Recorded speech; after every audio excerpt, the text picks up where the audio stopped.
So, after signal length, let us see further that for the ECG waveform analysis, and first we create that motivation of that there are measures like correlation coefficient and signal length.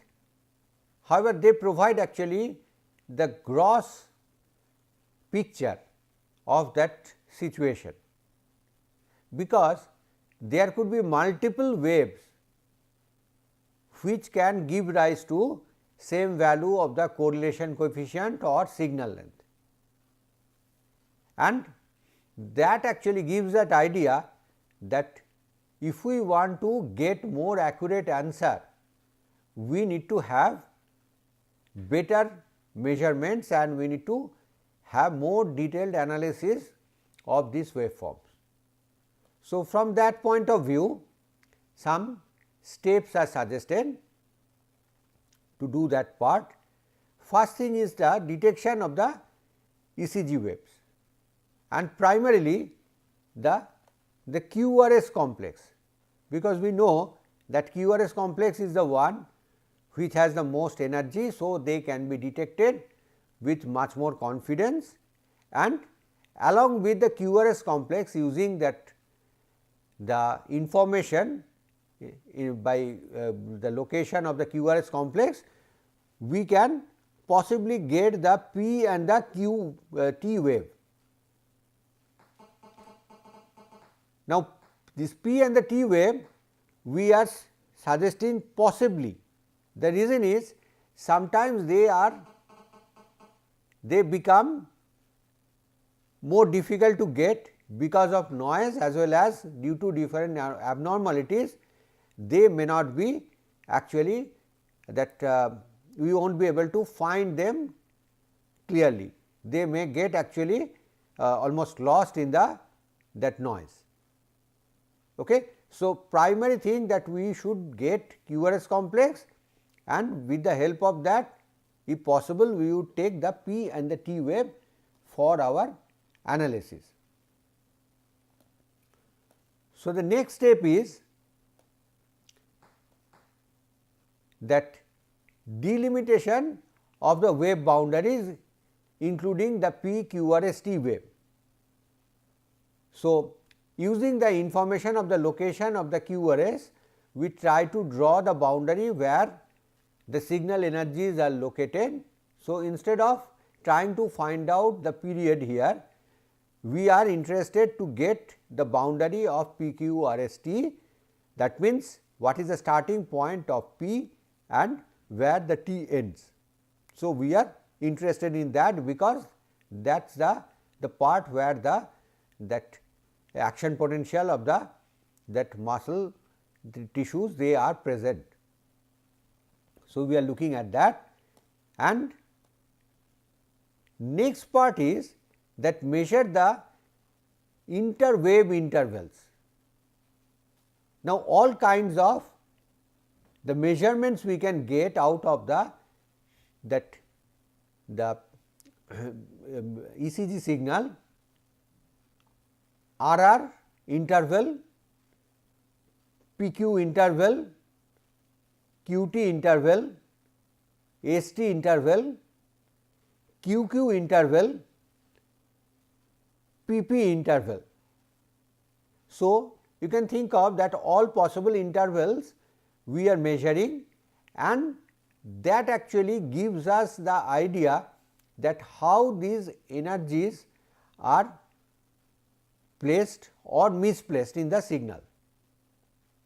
Okay.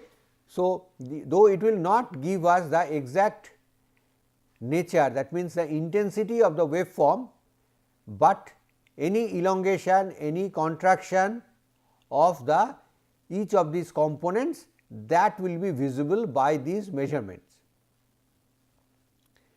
Next, we look at that the characterization of the shape of the signal.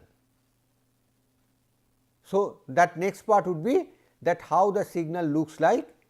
So, that part would be done, and in this way that we could actually get better measurement, that is the hope, that we get more information about the signal, more closely looking at that signal, but it is having one problem, that they are more difficult to handle.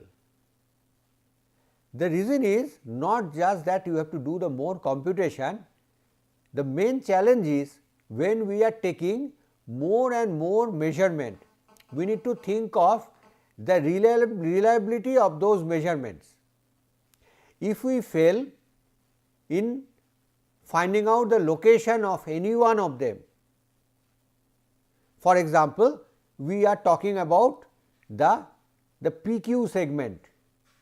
Now, if we cannot faithfully find out the location of P and Q, that measurement will be corrupted by errors, and that can actually change the whole scenario. We are taking that as a feature to describe the signal, and we expect that that will give us very useful information about the signal, but in that case if we get more noise, that can actually upset the whole strategy.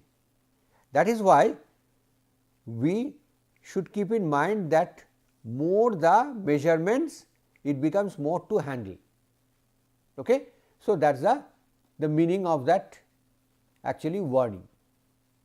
So, now let us look at one such scheme proposed by Cox in 1972. They have given a very simple scheme, but quite effective. What they have suggested, the duration of the width of QRS complex should be the first feature.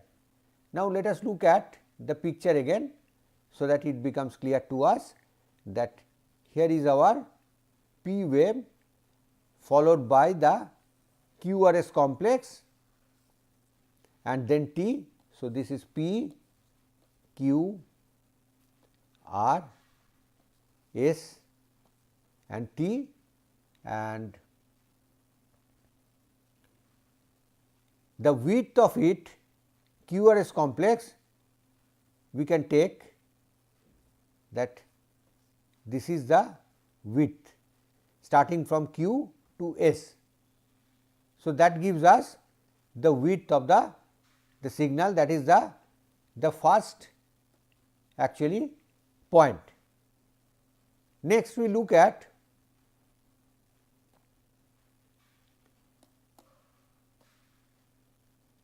the height. Height means when we are talking about the height, that we have the lowest point is Q and highest point is R. So, this is the height of the wave H. Okay. So, this is the height of the wave, and then we can look at that more thing, we would look at something called offset.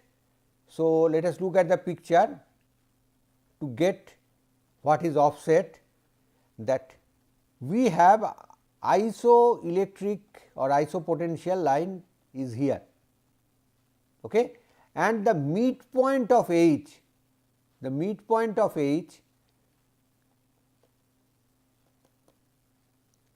is somewhere here.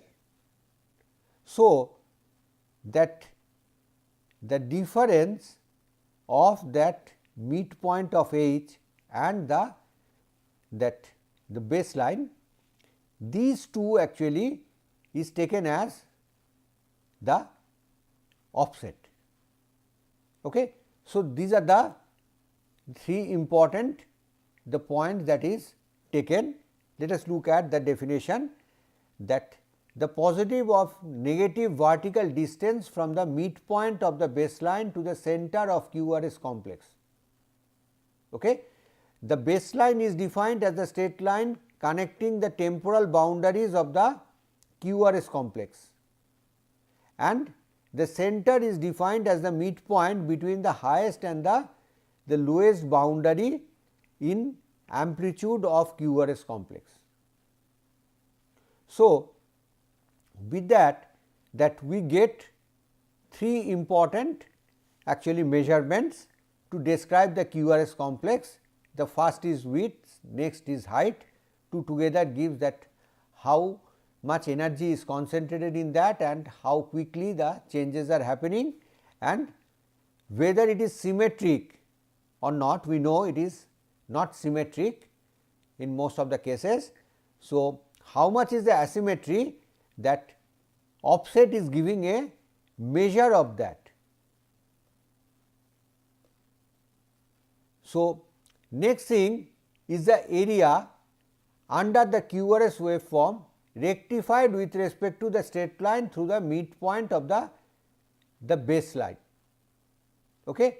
So, what it is suggesting, that if we have a QRS complex P QRST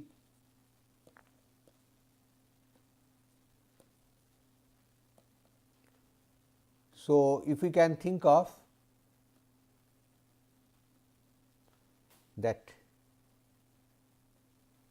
the midpoint of the baseline, okay, that with respect to that, if we rectify this signal, that means this part should become positive. Now, this part would be also positive and this part is already positive. So, the area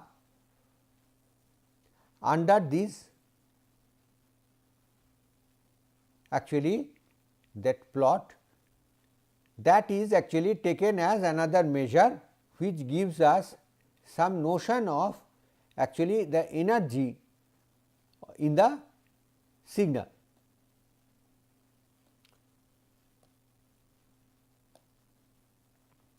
So, based on this, they have designed a system named Argus, that, and they have done an extensive experiment with 50,000 bits, out of which that 85%, that is 54364 are normal bits were detected and classified properly, okay, and with 0.04 bits are missed.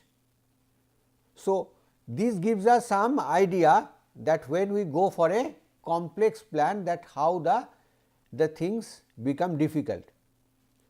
The first part of it is to find out that every cycle, and the first step of it is to find out the bit, that is the R wave, and even for the normal signal 0.04% bits they are missed.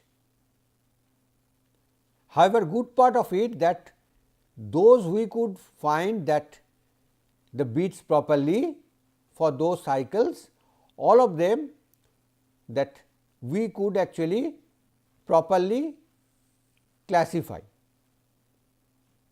Next we look at the PVCs, that 4010 of the PVCs, that is that out of that 78% are detected and classified properly, okay, and that why 78%, 5.3% bits are missed and 38 normal are falsely classified as PVCs. Okay.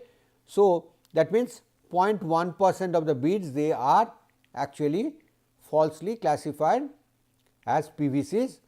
So, that means both that positive error and negative error both are present. We could get a reasonable accuracy, but it is far from ideal in this case. Okay. So, that motivated to do more research. We have just presented that what is the strategy to take care of this and how we can actually attempt to solve this kind of problem and design a system which can actually analyze the ECG signal and thereby we can separate out the different kind of